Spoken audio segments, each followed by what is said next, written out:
para acrescentar que iniciamos nesta semana os trabalhos legislativos do âmbito do Senado Federal de 2016. Trata-se de um ano que certamente exigirá de nós, muito de nós, máxima dedicação e total empenho para contribuir com soluções para a crise econômica e os vários impasses políticos que hoje travam a dinâmica necessária ao crescimento do país e o consequente bem-estar da nossa população. Em sessão conjunta com os deputados federais, tivemos a oportunidade de abrir a segunda sessão legislativa da 55ª legislatura do Congresso Nacional. As maiores autoridades da República estiveram reunidas, representando os 3 poderes, inclusive o Ministério Público da União. A presidente da República, senhora Dilma Rousseff, reuniu seus ministros e resumiu as ações de seu governo do último ano de 2015 e, em sua mensagem ao Congresso Nacional, enumerou os principais desafios para o futuro próximo. A vinda da presidente da República, senador Lazier, se por um lado não espantou o clima de insegurança e de incerteza, por outro, seu gesto representou um passo importante e significativo no sentido de restabelecer um profícuo diálogo entre os poderes. Além da evidente necessidade de ouvir e de ser ouvida, de buscar parcerias e apoios, essa interlocução, caso seja estabelecida de forma disciplinada e republicana, pode render ao país uma agenda capaz de contribuir para superar a crise e alçar novos voos, rumo a um processo de crescimento sólido, sustentável e duradouro. São muitos os desafios que se nos apresentam em variadas frentes.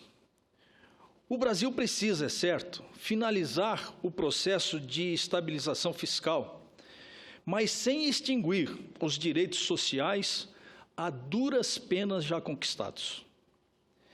Necessita conter o processo inflacionário, que corrói o padrão de vida dos brasileiros e que desestrutura os orçamentos domésticos, sem, no entanto, tolher ainda mais a nossa economia.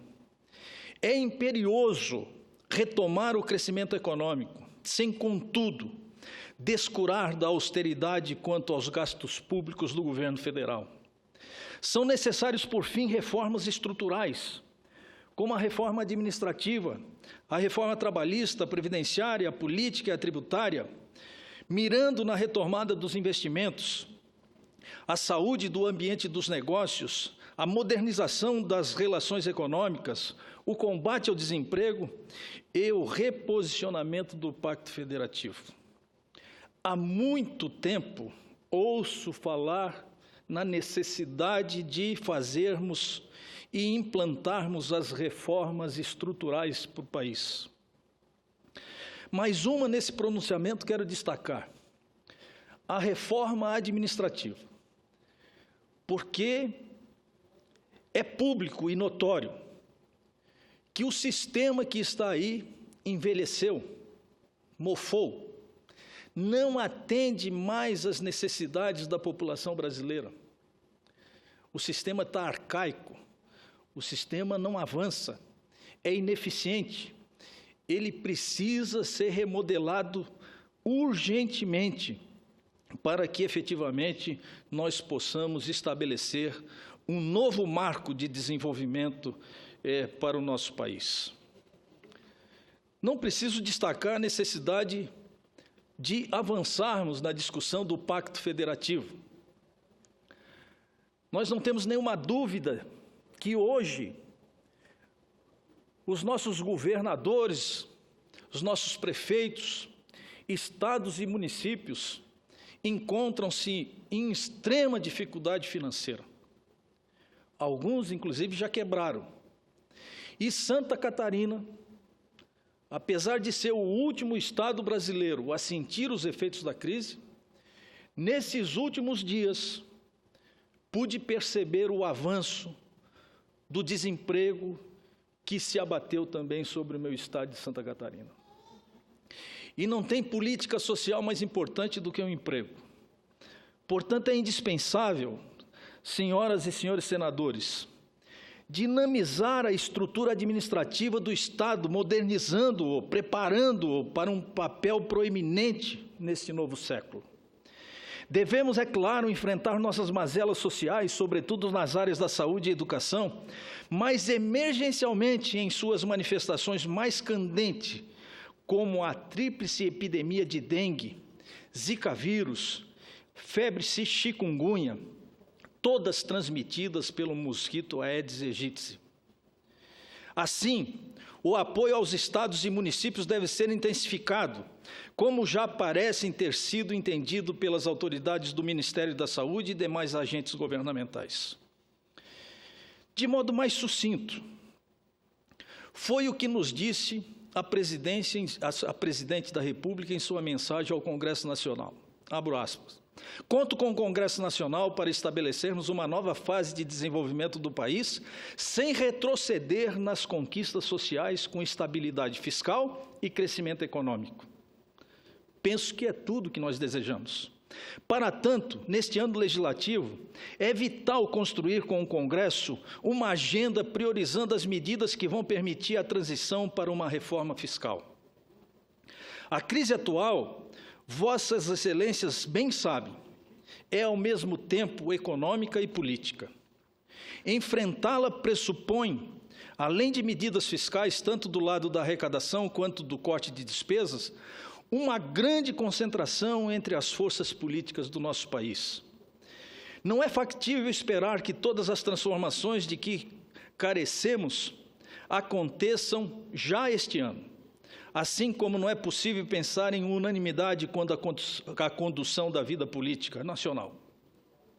Porém, em nome da governabilidade de um futuro mais brando para os brasileiros, haveremos de reunir esforços para estabelecer uma agenda positiva, uma pauta mínima de medidas que produzam as condições básicas para a retomada do crescimento econômico.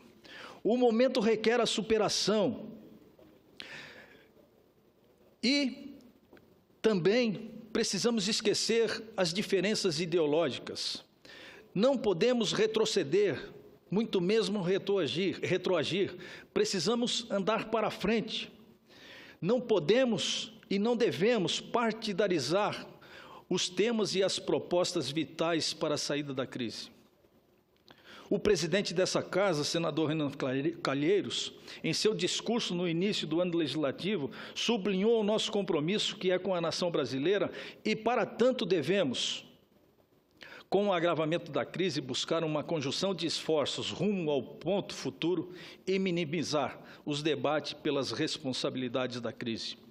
O papel reservado ao Senado Federal, por sua própria natureza, é o de mediador das diferenças, a grande arena em que não se refuta nenhum tema democrático e que, ao contrário, busca a união e o consenso para os relevantes assuntos nacionais.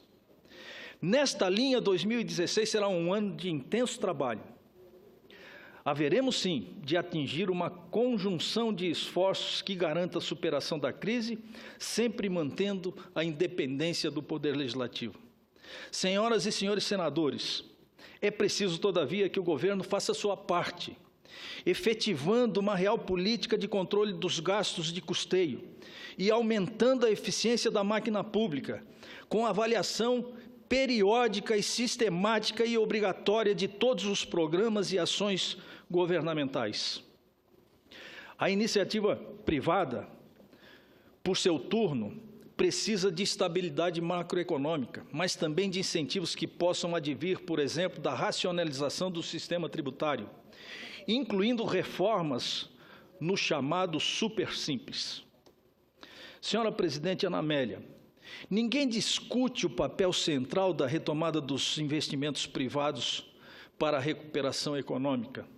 Neste ponto, é vital que o governo haja com clareza para delimitar o recorte do seu plano de concessão em logística, que deve contar com o leilão dos terminais em portos públicos, trechos de rodovias e ferrovias, além da concessão dos aeroportos de Porto Alegre, Florianópolis, Salvador e Fortaleza.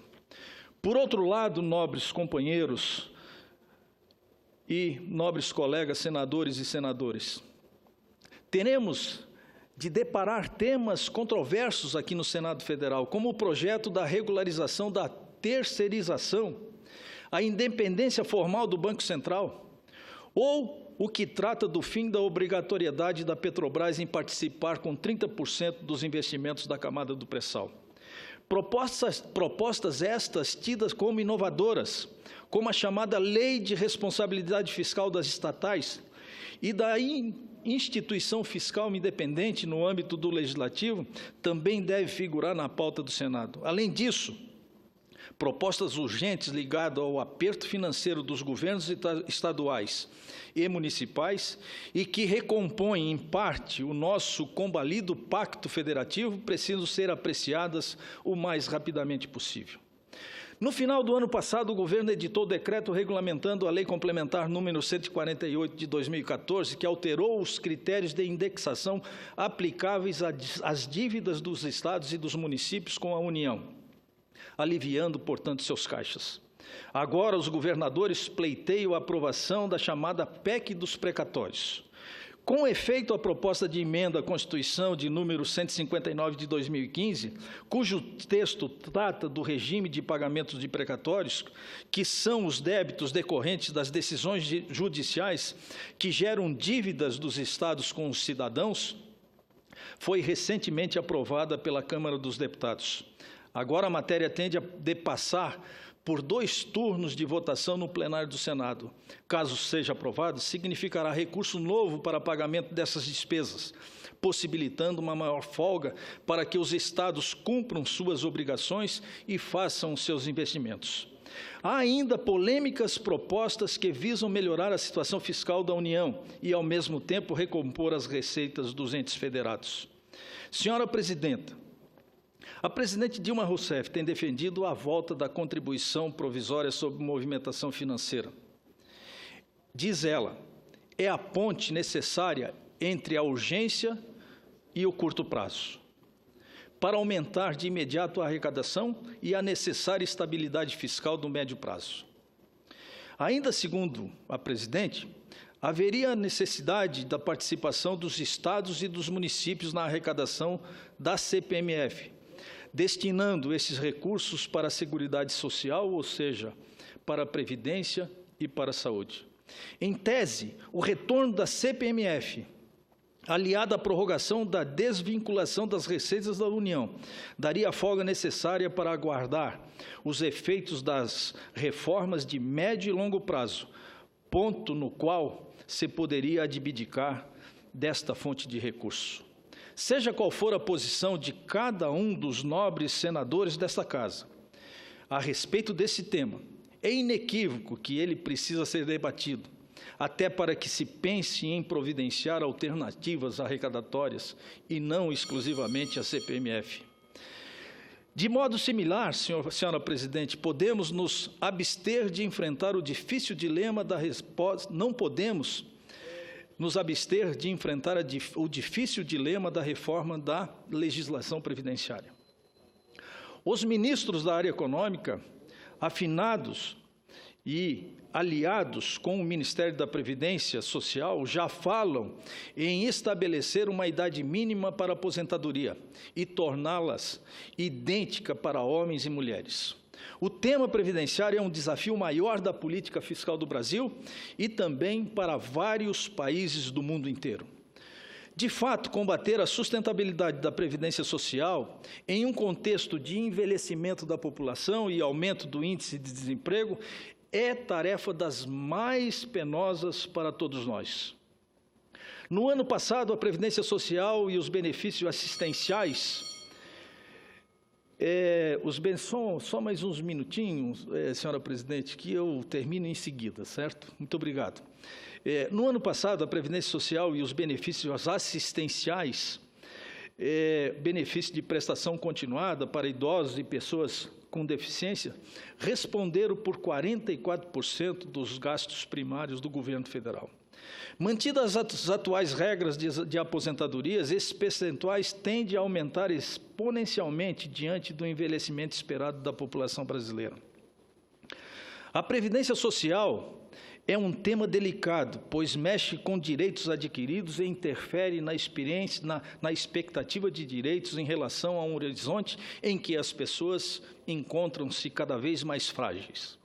Contudo, ela também expõe um certo conflito intergovernamental.